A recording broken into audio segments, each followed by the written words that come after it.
Hello everyone, welcome to my YouTube channel. मेरा नाम नीलम सूर्यवंशी है। तो आज मैंने कुछ इंग्लिश सब्जेक्ट से रिलेटेड एक मॉडल बनाया है, चार्ट बनाया है, एक बहुत ही इम्पोर्टेंट पार्ट को इंग्लिश ग्रामर के इम्पोर्टेंट पार्ट को समझने के लिए। सो गाइस, आज हम जो है वो टेंस के बारे में पढ़ेंगे। आप सभी जानते हैं टेंस जो जिसे हिंदी में हम काल कहते हैं, बहुत ही डिफ़िकल्ट होते थे जब हम छोटे होते थे, 6, 7, 8 क्लास में पढ़ते तो हमारी समझ से बहुत परे होती थी। सो स्टूडेंट्स, आज मैंने थोड़ा सा मेरी टीपी है तो उसके लिए मैंने प्रिपरेशन किया, तो सोचा एक छोटी सी जो वीडियो बना दी इसके ऊपर। तो आई होप आपको वीडियो पसंद आए। शुरू करते हैं टेंस के मीनिंग और डेफिनेशन के बारे में। तो सबसे पहले टेंस है क्या ये, ठीक है। तो tense is a form of verb that expresses the time of an action और event and the state of that action और इवेंट। कहने का मतलब है कि एक कोई ऐसी घटना या ऐसे कार्य जो वर्तमान का हो या बीते हुए कल का हो या आने वाले भविष्य का हो। इसके मैंने बेटर एग्जांपल जो वो इस मॉडल में बनाए हैं, जो कि मैं आपको बाद में एक्सप्लेन करूंगी। साथ ही इसके साथ मैंने चार्ट भी बनाया है जिसमें टेंस के जो वो कुछ रूल्स जो इसमें दिए गए हैं।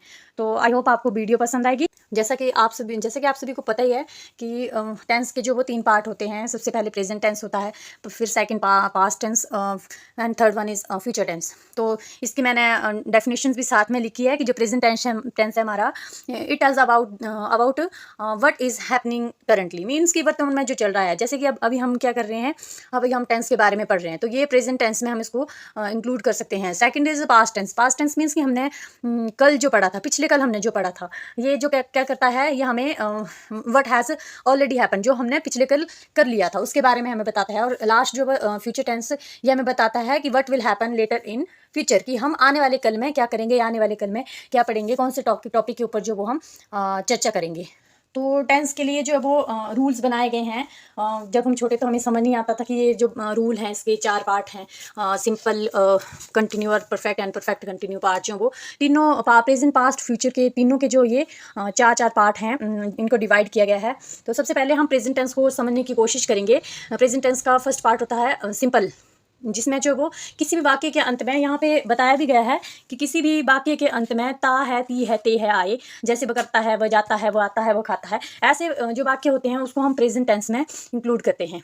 सेकंड है कंटिन्यू टेंस। कंटिन्यू मतलब लगातार, मतलब वर्क जो हमारे प्रोसेस में, जैसे भी हम पढ़ रहे हैं तो ये हमारा क्या हुआ, काम जो वो हम कंटिन्यू कर रहे हैं, रहा है, रही है, रहे हैं, और इसमें इज एम आर जो वो हेल्पिंग वर्ब यूज़ की जाती है।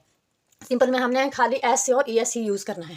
तीसरा है परफेक्ट टेंस। परफेक्ट टेंस में क्या होता है, हमने वर्तमान में जो वो कार्य कर चुके होते हैं, मीन कि जब हम ये मॉडल के बारे में, सॉरी, टेंस के बारे में पढ़ चुके होंगे तो हम बोलेंगे कि मैंने ये काम मैं वो कर चुका था, मैं ये काम कर चुकी हूँ, या कर चुका, वो ये कर चुका है।